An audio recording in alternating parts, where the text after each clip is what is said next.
আসসালামু আলাইকুম প্রিয় দর্শক। আজকে আমাদের সঙ্গে আমন্ত্রিত অতিথি হিসেবে আছেন সিনিয়র সাংবাদিক জনাব। নমস্কার, আমি তরুণ ঘোষ। বাংলাদেশ ইস্যুতে মালিক, বুঝতেই পারছেন, মালিক কিছুটা নীতি পরিবর্তন ঘটিয়েছেন। শরৎচন্দ্র চট্টোপাধ্যায় একটা বই লিখেছেন রামের সুমতি। তিনি যদি এখন বেঁচে থাকতেন তিনি লিখতেন মালিকের সুমতি। 21টা দেশের রাষ্ট্রনেতারা সম্মিলিতভাবে আগামী সপ্তাহে হয়তো ভারতবর্ষের দিকে আসবেন মোদির সঙ্গে দেখা করতে, এবং মোদিজির সঙ্গে তারা ট্রেড ডিলটি যা যা করা জার্মানিতে করে নিয়েছে, ব্রিটেন করে নিয়েছে, ফ্রান্সও করে নিয়েছে, বাকি যারা রয়েছে তারা সমস্ত এসে ট্রেড ডিল ফিল করে নিজেদের সামনে নেবে এবং তারা ভারতবর্ষের সঙ্গে যোগ দেবে। এর মধ্যে হয়েছে কি, জয়শঙ্কর বলে দিয়েছেন যে আমরা ব্রিক্স গঠন করব। এই যে ব্রিক্স যদি গঠন করেন, ট্রাম্পের সব থেকে ভয় হচ্ছে ব্রিক্স এবং চায়না। এই ব্রিক্সের মধ্যে চায়না এবং ভারত, ভারত হচ্ছে মানে আপনার উদীয়মান শক্তি, চায়না হচ্ছে একটা বৃহৎ শক্তি, এবং রাশিয়া মিলিটারিলি রাশিয়ার শক্তিধর দেশ। আর ব্রাজিল ওখানে আছে, সাউথ আফ্রিকা ওখানে আছে, তারাও একটুখানি মানে শক্তিধর দেশ। তারা অল্প অল্প শক্তি হলেও তাদের সম্মিলিত শক্তি যদি এক হয়, সেখানে যদি ঢুকে যায় তাহলে পরে সেখানে তো আছে। এর মধ্যে আবার ইরানে উনি ভাগলি দিয়েছেন, মানে উনাকে কিছু করে দেখাতে হবে। ইরানে এখন তো এই যে চুপ করে আসে না, তার মানে এই নয় যে আপনি ভাবছেন যে ইরানে কিছু করবে না, তা না।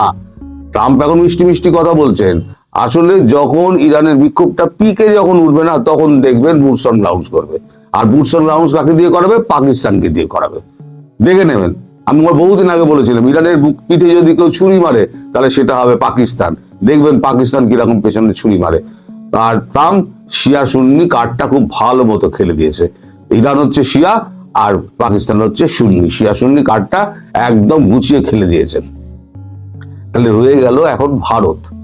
তাহলে ভারত এই পাকিস্তানের মতো একটা ছোট, বাংলাদেশের মতো একটা ছোট রাষ্ট্রকে নিয়ে আমি ভারতের মতো বৃহৎ রাষ্ট্রের সঙ্গে আমি কেন মানে বাগম্বরিতা করে আমি কেন সম্পর্ক নষ্ট করব? আমি বড় ভুলভাল বকেছি, অনেক উল্টোপাল্টা মন্তব্য করেছি ট্রাম্প এই সম্পর্কে, মোদী সম্পর্কে। আর তো এটা দিয়ে বরদাস্ত করছেন না নরেন্দ্র মোদী কোনো জবাব দিচ্ছেন না। তার মানে উনি আমার উপরে ক্ষেপে আছেন, উনি কোনো কথা বলছেন না। তার ফলে উনি এখন নীতি বদলেছেন। মানে আমি কলম্বিয়াতে, ভেনেজুয়েলায় আমি করে দেখিয়েছি, ইরানে আমি তক্তা পালট করব, এবং আমি বাংলাদেশে যেটা বাইডেন সরকার করে গেছিল আমি সেটাকে তার উল্টো করে আমি আবার একটা সুস্থির সরকার দেশ করে দেবো। এটা হচ্ছে এখন ট্রাম্পের নীতি, ঘোষিত নীতি। সেটা কয়েকটা কাগজে বেরিয়েছে, আমরা ওয়াশিংটন পোস্টে বেরিয়েছে, তারপর ওয়াশিংটন টাইমসে বেরিয়েছে, তারপর নিউ ইয়র্ক টাইমসে বেরিয়েছে, একটা প্রেস বিবৃতিও, একটা প্রেস কনফারেন্সও করেছে।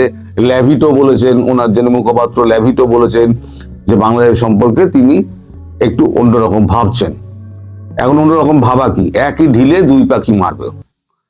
যদি বাংলাদেশকে, যদি ইউনূসকে যদি হটিয়ে দিতে পারে এবং একটা স্বচ্ছ সরকার যদি ওখানে গঠন হয়, দেশ যদি শান্ত হয়, শেখ হাসিনাকে যদি ফিরিয়ে দেওয়া যায়, তাহলে ভারতকে একটা গ্রিন সিগন্যাল দেওয়া যাবে যে ভাই ভারত, তোমার সঙ্গে কিন্তু আমার সম্পর্ক কিন্তু আমি ঠিক করার পথে, মোদিজি আমার সঙ্গে কথাবার্তা শুরু করুন। তারপরে এটা যদি হয়ে যায় তাহলে দেখবেন যে একেবারে ভারত আর মার্কিন যুক্তরাষ্ট্রের একেবারে পূর্বের যে আপনার ছিল, মানে সম্পর্ক ছিল, সেই সম্পর্ক আবার পুনরায় বহাল হয়ে যাবে।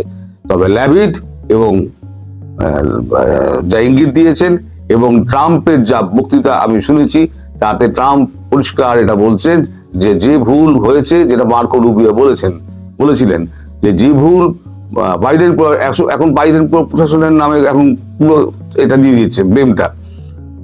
তা উনি তো প্রথম বলেছিলেন না 400 মিলিয়ন দেওয়া সে মাইক্রো ক্রেডিট ভদ্রলোক কোথায়, তারপরে তো আর উনি কিছু বলেননি। এখন বেছে বেছে একেবারে রাষ্ট্রদূত নিয়োগ করা হচ্ছে সেই রকম যিনি বাংলাদেশকে হাতের তালুর মতো চেনেন। এদিকে আপনার যে দক্ষিণ পূর্ব এশিয়া এবং মধ্য এশিয়ার যে চার যে যাকে দেওয়া হয়েছে তিনিও একজন তো তুখোড় লোক, সার্জিও ঘোষ। তিনিও এসে একেবারে অজিত দোভালের সঙ্গে আর এর সঙ্গে বিদেশ মন্ত্রীর সঙ্গে আমাদের জয়শঙ্কর তার সঙ্গে বসে একেবারে ধোঁয়াধার ব্যাটিং করছেন। সব মিলিয়ে বাংলাদেশে সুসময় আসছে। অর্থাৎ আমি যেটা বলেছিলাম যে ইউনূস টিকবে না এবং এই ভোট হবে না, এই যে ভোট করার ব্যাপারে আওয়ামী লীগকে অন্তর্ভুক্ত করার ব্যাপারে এই যে দুজন কূটনীতিক গিয়েছিলেন ইউনূসের সঙ্গে দেখা করতে, ইউনূস যেখানে মানে বিরক্ত হয়ে রাগের মাত্রা হারিয়ে উনি বিস্কুট আছড়ে নিচে ফেলেন, সেইখানে ওনাকে বলা হয়েছিল যে আওয়ামী লীগকে আপনি ফেরাবেন কি করে। তো উনি বলেছিলেন ট্রুথ কমিশন। তোর এটা বলেছিল ট্রুথ কমিশন কি, ট্রুথ অ্যান্ড রিকনসিলিয়েশন কমিশন না কি একটা আছে, সেটা তো আন্তর্জাতিক স্তরে হয়, আপনি কি করবেন? তখন বলে ভোট আমি করবোই 12 তারিখ। উনি যাওয়ার সময় বলে গেছেন আচ্ছা দেখা যাবে, লেটস সি। তার মানে আমেরিকা ভোটটা করতে দেবে না, আর ভারত তো করতে দেবেই না। সুতরাং আমি যেটা আগেও বলে যাচ্ছিলাম, এখনো বলে যাচ্ছি, ভবিষ্যতেও 12 তারিখে আমি রাত্রিবেলা 12:59 বলবো যে ভোট হচ্ছে না। আপনারা নেহাতি চিন্তা করছেন ওই প্রধানমন্ত্রী হওয়ার স্বপ্ন তারেকের হবে না। তারেককে আবার লন্ডনে ফিরে যেতে হবে। তিনি ওই পাস নিয়ে এসছেন, সাময়িক একটা পাস নিয়ে এসছেন, তিনি আবার ফিরে যাবেন। জামাত যে যার গর্তে ঢুকে যাবে, শেখ হাসিনা ফিরে যাবেন। ওখানে একটা অন্তর্বর্তী সরকার একটা তৈরি হবে, সেটা ভারতের মনোনীত সদস্যকে দিয়ে তৈরি হবে, আর নির্বাচন হবে। আর নির্বাচন হলে কি হবে আপনি আমি সবাই জানি। তারপরে হবে আসল খেলা, যে খেলা এই যে যত কচি কচা সংসদ যত মনে ছিল না মন্ত্রী হবে, এইসব মন্ত্রী ফন্ত্রী হওয়া, এই যে মিটিং করে জামাতের সঙ্গে আমার 6 জন মন্ত্রী হবে, তার মানে 6 জন মন্ত্রী হবেন উনি একেবারে নিশ্চিত হয়ে গেছেন। মানে কিরকম ইলেকশন উনি অ্যারেঞ্জ করছেন আর কি, এইরকম ইলেকশনের কি মাথা মুন্ডু আছে ভগবান জানে। হ্যাঁ, তা আবার বলছে ইতিহাসের সর্বশ্রেষ্ঠ ইলেকশন হবে, সারা পৃথিবী চেয়ে দেখবে এরকম একটা ইলেকশন। চেয়ে পৃথিবী দেখবে বটে যদি ইলেকশনটা হয়, আর আপনি যদি সুস্থ শরীরে দেশে মানে জেলের বাইরে থাকেন। তারপর কি হবে জেলের ভেতরে সে তো আল্লাহ জানে, আর আপনার ভাগ্য, আমরা তো জানি না। তবে মালিক কিন্তু ঘুরে গেছে, মালিক কিন্তু আপনাকে আর বাঁচাতে আসবে না। মালিকের লোকজন আপনাকে এখন শুধু চাপ দেবে, আর এখানে স্যাংশন ফ্যাংশনের মুখে ফেলে আপনাকে একেবারে পর্যুদস্ত করে দেবে। সুতরাং 12 তারিখে ইলেকশন তো হচ্ছেই না, হয়তো ইলেকশন পেছতে পারে, সেখানে একটা অন্তর্বর্তী সরকার বা নিরপেক্ষ একটা সরকার হবে সবাইকে নিয়ে, তো সেখানে একটা নির্বাচন হবে, সেখানে সব দল থাকবে নির্বাচনে, সেইটা হবে শেখ হাসিনার প্রত্যাবর্তন। এবং সেটা কবে হয় খুব নজর রাখুন। যেরকম তৎপরতা চলছে তাতে খুব একটা দেরি হবে বলে আমার মনে হচ্ছে না, কারণ মালিক একেবারে প্রকাশ্যে বলে দিয়েছেন আমি আর পূর্বের অবস্থানে নেই। সুতরাং মালিক অনেক ভেবে চিনতে দেখেছেন যে বাংলাদেশের কাছ থেকে পাবোটা কি। আলটিমেটলি ভারত তো আমায় করতে দেবে না, আমি যা চাইবো ভারত যদি বেঁকে বসে তাহলে আমি বাংলাদেশের বুকে করতে পারবো না। এদিকে ভারতকে আমি খেপিয়ে দিয়েছি। দুটো দেশকে ভারতকে, 3টে দেশকে ভারত আমেরিকা খুব ভয় পায়। এক হচ্ছে রাশিয়া, 2 চীন, 3 হচ্ছে ভারত। এক একজনের ক্ষেত্রে ভয় পাওয়ার এক এক রকম ভূমিকা আছে। রাশিয়ার পুতিনের সামনে তার কিন্তু তিনি মুখ খোলেন না, পুতিনের সামনে তিনি একদম চুপ। পুতিন যাই বলুন না কেন তিনি মৃদু মৃদু হাসেন। আলাস্কার বৈঠকে দেখলেন না যে কত হাসি কত গল্প, যদিও মাথার উপর দিয়ে প্রচুর F-35 উনি উড়িয়েছেন, ভয় দেখাবার চেষ্টা করেছেন, সামরিক শক্তি দেখাবার চেষ্টা করেছেন। পুতিন তো পুতিন, নিজের মতো উনি কথাবার্তা বলে নিজের বাড়ি চলে এসছেন, ক্রেমলিনে ফিরে এসছেন। চীনকে উনি খুব একটা চটার না, মানে সরাসরি মুখে কিছু বলেন না, জিনপিং এর নাম টাম করে উনি টাইট দিতে চেয়েছিলেন নরেন্দ্র মোদীকে।